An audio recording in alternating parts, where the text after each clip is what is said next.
Welcome to this week's edition of Good Books Radio. Audiobooks.com is the chief underwriter for Good Books Radio, which is produced by UTRGV Media Services for Rio Grande Valley Public Radio. And now, here's your host, Dr. John Cook. Welcome once again to another edition of Good Books Radio. I'm your host this week, Dr. John Cook, and with me today is William Poundstone, who's the author of 14 books, including Rock Breaks Scissors, Are You Smart Enough to Work at Google?, How Would You Move Mount Fuji, and Fortune's Formula. He's written in The Believer, The Economist, Encyclopedia Britannica, Esquire, Harper's, Harvard Business Review, New York Times Book Review, an op-ed page, and The Village Voice. That's quite an impressive resume for a writer. Mr. Poundstone, welcome to the program. Yes, good to be with you. This is a great read. It's a fun read. It's called Head in the Cloud, Why Knowing Things Still Matters When Facts Are So Easy to Look Up. And it reminds me of a book about 10 years ago that I read called The Twilight of American Culture, because I think we are becoming more and more illiterate.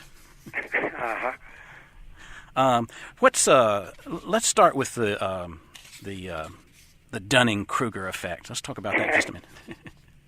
Yeah, that was certainly one of the favorite things I learned about. This actually goes back to 1995 in Pittsburgh. There was this guy who robbed two banks in broad daylight. He was not wearing a mask, so they captured his appearance on video. The police put that on the TV. He was very quickly apprehended. And when the police arrested him, what he said was, he couldn't believe that they had found him, first of all. And he said, "But I wore the juice." And they asked what he meant by that. And he said that, well, he had worn lemon juice on his face. Now, he knew that lemon juice was used in invisible ink. So he figured that if he had lemon juice on his face, then he would be invisible to the cameras.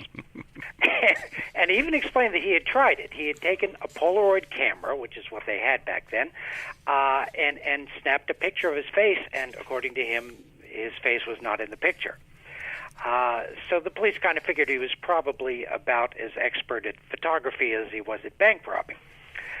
But anyway, this guy made the news, as one of the world's dumbest criminals. And one of the people who read about him was a Cornell psychologist by the name of David Dunning. And he sort of saw something very universal in this. We all know the overconfident airhead, someone who thinks that they can, master any task even though they know very little about it. So Dunning and one of his grad students, Justin Kruger, started doing a whole series of studies on this basic theme. They would ask people to take little quizzes on various topics, things like grammar, logic, even guessing which or rating jokes by how funny they were. And at the end of the test, they asked people also to rate how well they think they did on that particular quiz. And they found that there was a remarkable correlation. The people who were least competent at that particular subject matter or at the quiz had a hugely inflated view of how well they'd done, whereas the people who were best at the quiz had a much more realistic view. So this observation came to be known as the Dunning-Kruger effect. And it's really something that, once you learn about it, you see it all around you. We all work with someone like that Dunning-Kruger person who thinks they're much better at something than they are. So that's sort of a theme that goes throughout this book. We find that not only are people sometimes ignorant, but we're also meta-ignorant. We don't realize what we don't know. Mm-hmm. And I think that's one of the biggest challenges in trying to make yourself a better informed person. Mm-hmm. I think a graduate professor of mine used to say there are people who know not and know not that they know not, and I think that sums it up very nicely.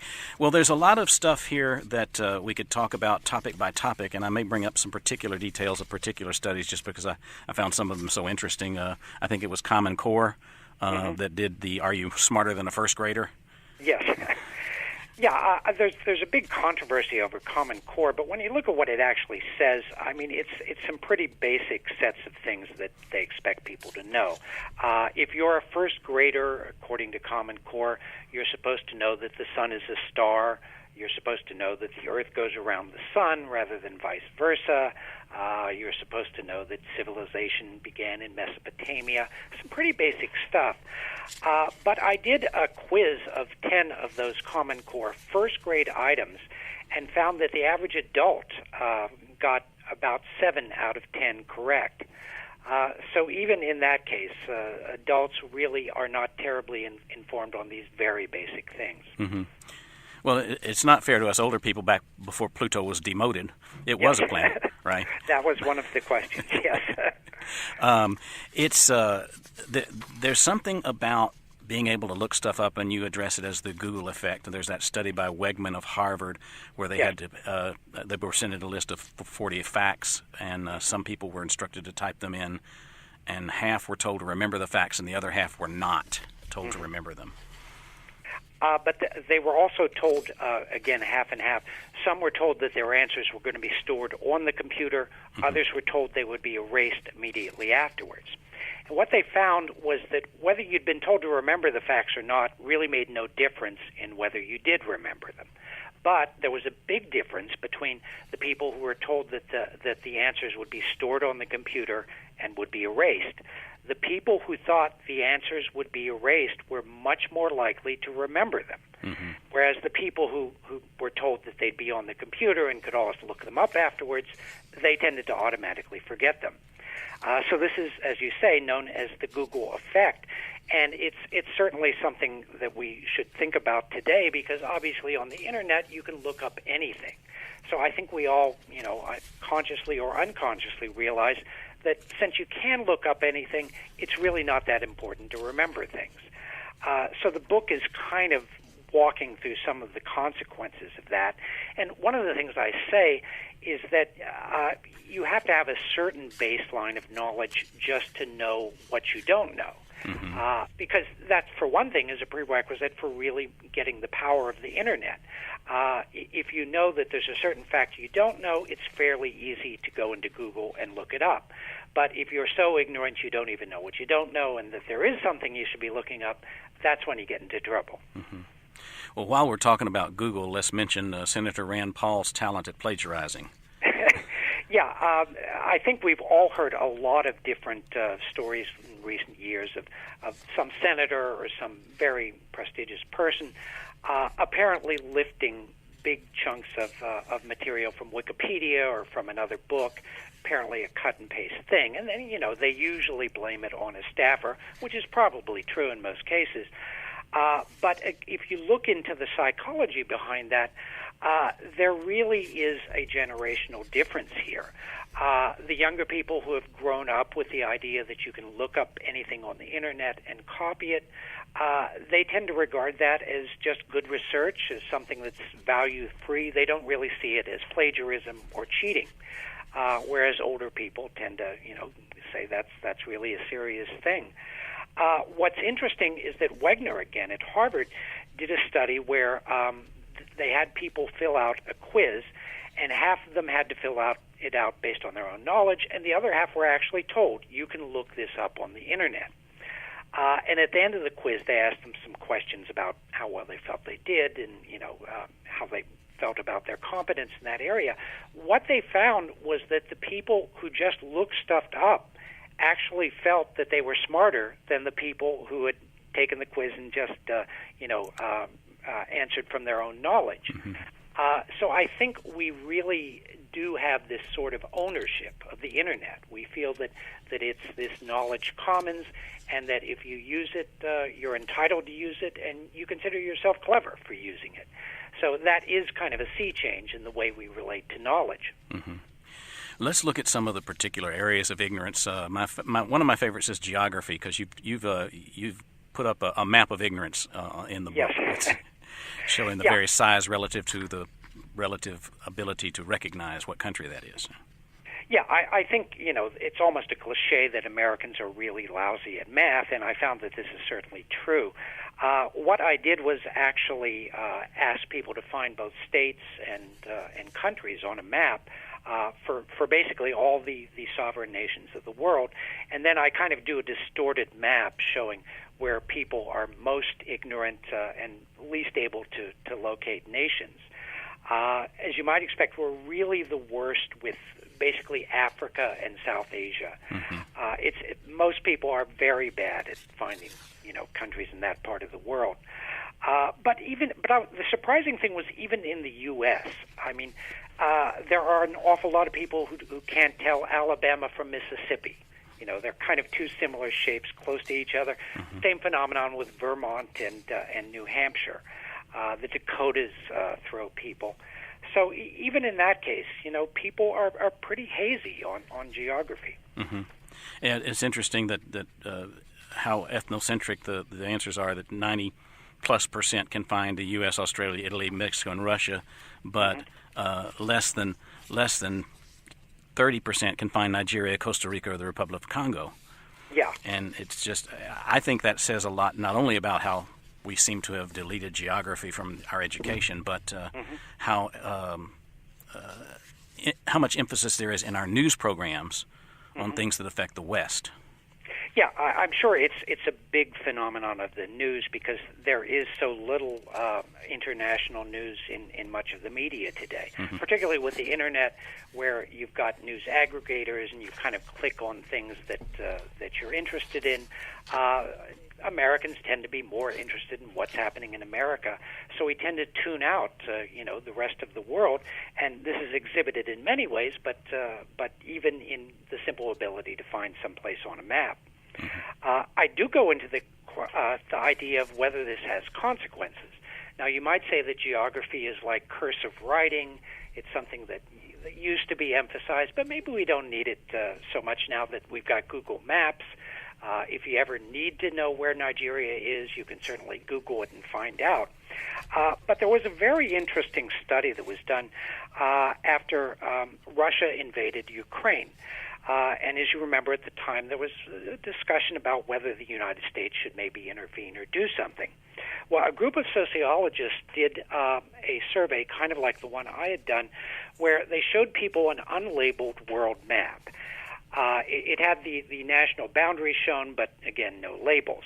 And they asked people to find Ukraine on this map. Now, they were just supposed to take a cursor and put it at a point that they thought corresponded to where Ukraine was. Well, as you'd kind of suspect, the answers were literally all over the map. There were dots in literally every continent. There were even some in the oceans, which seemed to mean that people couldn't actually distinguish between land and ocean in this outline map of the world. But the really surprising takeaway was that they also asked people, do you feel that the U.S. should make a military intervention in the Ukraine? And they found that there was a very big correlation between whether they believed that and whether they could locate the Ukraine on the map, in the sense that the less accurate they were in locating the Ukraine, the more likely they were to feel that we should intervene there. So this is kind of a scary thing. I mean, as I say, there really is a reason why war rooms have maps. You have to know where someplace is before you can really have an opinion about whether we should send our troops there. And it makes a big difference. It determines how strategically important it is. But in this case, a lot of people who really did not know the geography at all had these very strong opinions. So it does tend to give you the idea that maybe we should place a little more emphasis on geography in our schooling. Another area of ignorance that I found particularly disconcerting, given how bad the problem is how much is the U.S. federal budget deficit, how much is the U.S. federal budget debt. And they were off by a little bit here and there. Yeah, they were off by many orders of magnitude, like powers of 10. And the surprising thing is they really don't get the distinction between deficit and debt, which, of course, is a very big distinction. It's like, how much is your credit card balance versus how much is going up each particular month or year. So, again, it's very hard to have an informed opinion about these things if you don't even know to even approximately what the actual numbers are. And I think that's a big problem in a lot of our political conversation, because anytime you talk about a national budget or a defense budget or an education budget, you're obviously talking about really big numbers. But what you find is that people don't really know the distinction between millions and billions and trillions. But if you're actually trying to get something done and make things better, it's pretty important to know those things. And then we tend to overestimate the percentage of minorities that exist in our population, too, for some reason. Yeah, this was a particularly striking thing. If you ask people, what's the percentage of African Americans, what's the percentage of Muslims, what's the percentage of gays, you find that people give answers which are often even 10 times higher than the reality.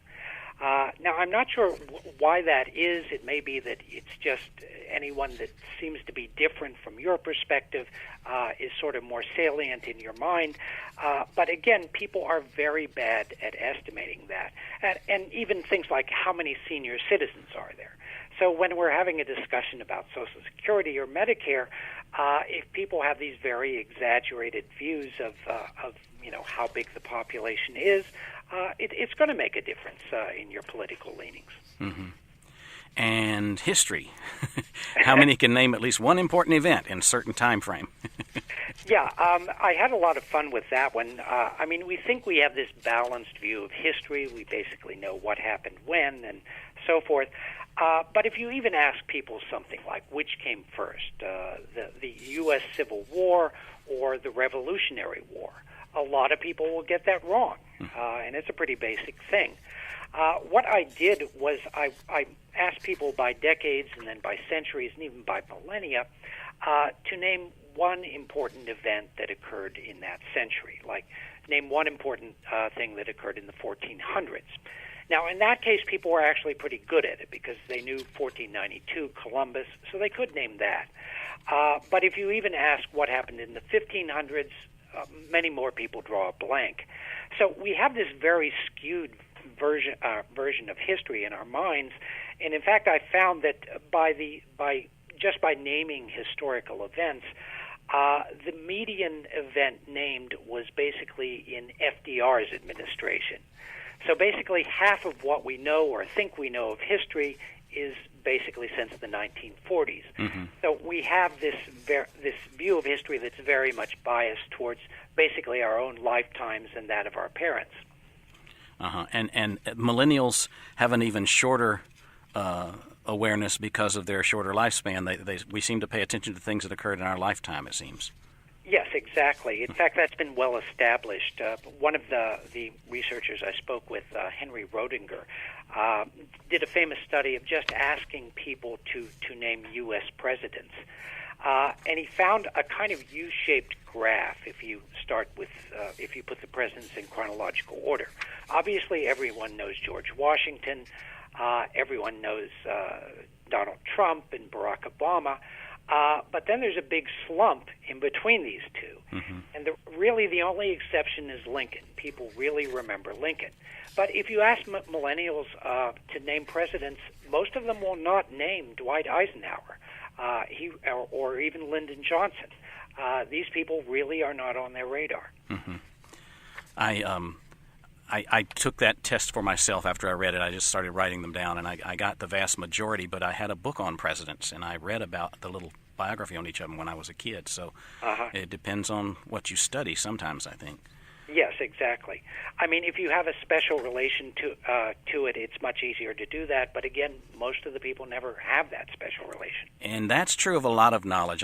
I admit to ignorance on how to spell French and Italian cuisine, which you looked at a little bit.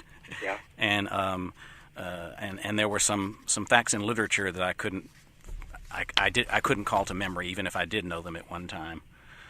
But one of the chapters talks about the 1 in 5 rule, and it's kind of scary what 20% of the people believe in sometimes. Yeah. I mean, there's been many features on this. If you basically ask a survey on general knowledge, you're going to find that 1 in 5 believe absolutely absurd things like that Bigfoot exists, that alien abductions are real, and certainly that don't know all these basic facts. Now, there's some controversy about that. As I say, you have to be very careful in designing a survey or a poll because, some people are going to pick almost any option that you have there. So I suspect, it's sort of some people will basically answer at random, and that accounts for a lot of that 1 in 5 rule. But still, I think there is a lot of truth to it that no matter how absurd an idea is, you're going to find a fairly large percentage of the population saying that they agree with it. Let's talk about some of the more disconcerting things about this level of ignorance that we have. One is ignorant voters. Mm-hmm. And that's there's an awful lot of people voting who don't know much about the issues or the candidates. Yeah, exactly. I did one survey where I asked people to name their elected officials. And so it could be from the president on down to school board members. The average person could name only about 6 or 7 of them. And when you consider that, surely you know the president and vice president, so there's 2 right away, that's really not very good. And it's, of course, it's especially prominent at the down ticket races, the local races, which, of course, are very important to you. That's where a lot of the business of government gets done. One thing I mentioned is the whole issue of voting for judges. Now, judges are those races are usually nonpartisan, so you don't even have a party next to the name on the ballot to at least guide, your choice there. And what they found is that people tend to favor judges with so-called American-sounding names. If you have a foreign-sounding name, you tend to lose. But unfortunately, there's many cases where the judge with a foreign-sounding name is very well qualified, has been lauded by the Bar Association, and he's running against, like in one case, someone who ran a bagel store and had no experience whatsoever. But the bagel store guy had a regular American, Anglo-Saxon name, and he won over the much better qualified judge. Mm. So with something like that, it almost makes you wonder whether we should even be voting for judges if so few people really have a handle on the situation. One of the things we're dealing with is known as rational ignorance. This is a term that was coined by the British economist Anthony Downs back in the 1950s. And what he said was, there is a certain cost in time and energy and effort in learning stuff. So we have to sort of realize what are the things that are worth learning and what things maybe aren't worth our time. And he even gave the example of politics. I mean, it can take a lot of effort to really, engage with the political issues, even at the national level, but certainly at the local level.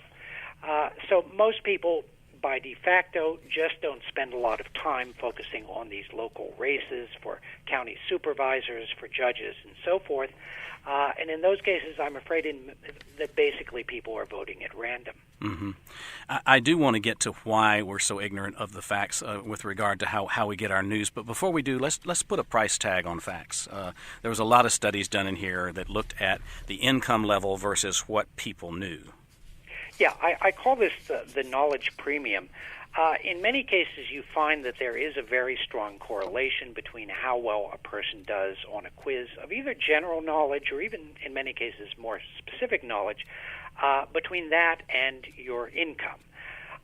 And now you might say this isn't too surprising because people who know more things are better educated and we expect them to have higher income.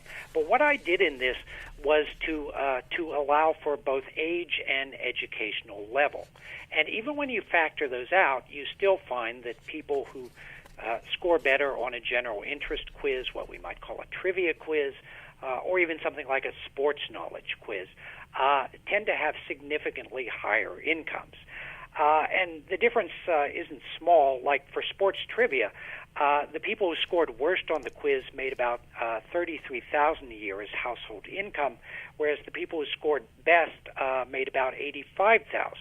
So it's more than twice the average income there, just based on sports trivia, which again is not something you're even taught in school, not something that you would think would be very significant in the workplace. So I tried to get into why this might be the case. And I think that in many cases, just the fact that you're able to retain knowledge, that you're interested in the world, does give you some other skills that help you in the workplace.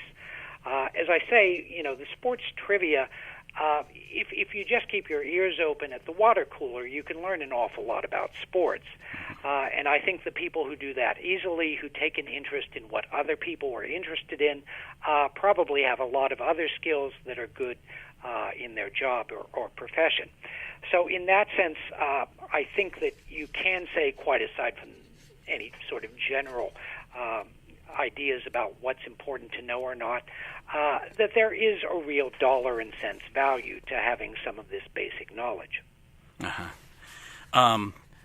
I think we can't go over this book without talking about how people acquire their information. I see so many shares on Facebook that turn out to be falsehoods.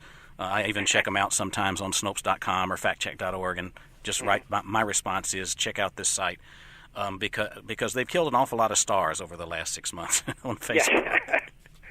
For some reason, that's a very common thing, I guess because it's just hard to check whether a given celebrity has just died and it hasn't yet made the papers. So something can spread virally on Facebook very quickly. I did a survey where I took the last 100 stories that have been shared on my Facebook feed, and I found that only 5 of them were really news stories. The others were either very partisan clickbait or, cat videos, family photos, fun things like that. Kind of news of the weird is another thing. But the point was, I could no more get the news from Facebook than I could from ESPN. It may be fun, but it's just not really geared to that. So it is kind of disturbing that you do have a lot of people saying, "Oh yeah, I get the news from Facebook." Mm-hmm. Well, let's talk about print and radio news audiences that are some are better informed than others, depending on what they're looking at. Print and radio versus the internet and 24/7 news stations with a political bent.